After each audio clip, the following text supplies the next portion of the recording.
Hey kids, today we are reading a story called The Other Side.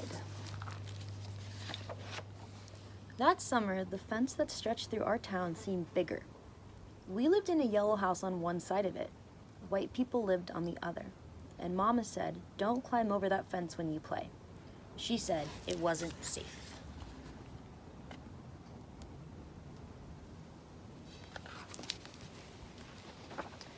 That summer, there was a girl who wore a pink sweater. Each morning, she climbed up on the fence and stared over at our side. Sometimes I stared back. She never sat on that fence with anybody. That girl didn't.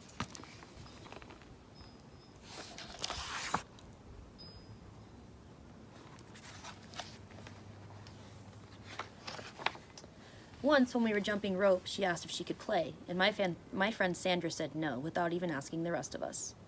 I don't know what I would have said. Maybe yes, maybe no.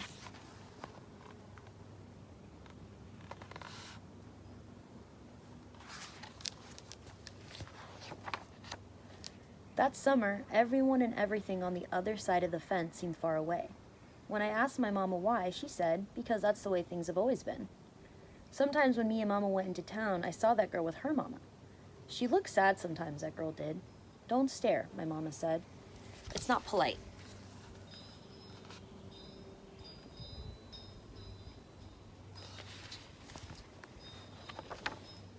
It rained a lot that summer.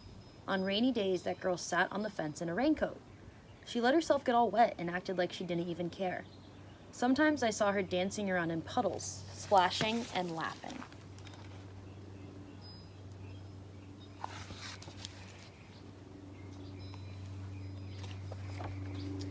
Mama wouldn't let me go out in the rain. "That's why I bought you rainy day toys," my mama said. "You stay inside here where it's warm and safe and dry." But every time it rained, I looked for that girl, and I always found her somewhere near the fence.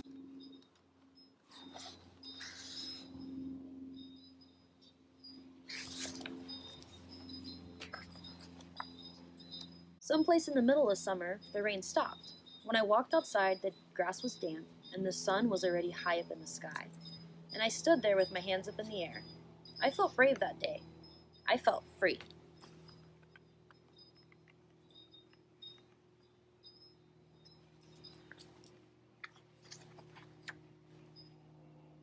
I got close to the fence, and that girl asked me my name.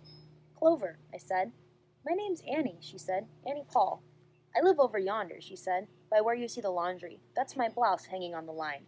She smiled then. She had a pretty smile.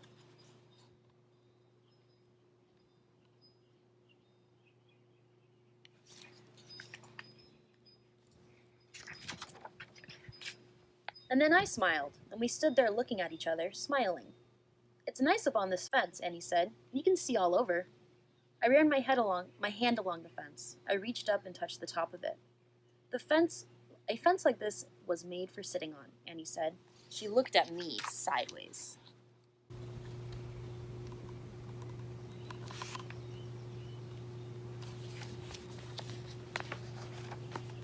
"My mama says I shouldn't go on the other side," I said. "My mama says the same thing, but she never said nothing about sitting on it." "Neither did mine," I said.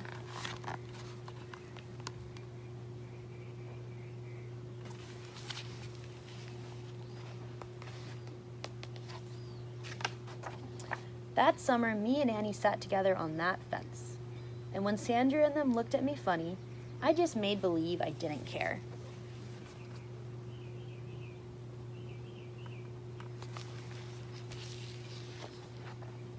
Some mornings my mama watched us. I waited for her to tell me to get down from that fence before I break my neck or something, but she never did. "I see you made a new friend," she said one morning, and I nodded, and Mama smiled. That summer, me and Annie sat on the fence and watched the whole wide world around us.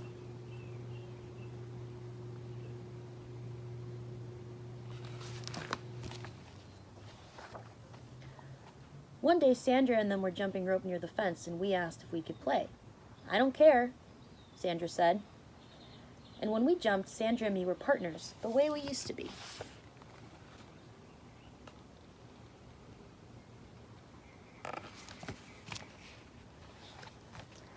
When we were too tired to jump anymore, we sat up on the fence, all of us in a long line.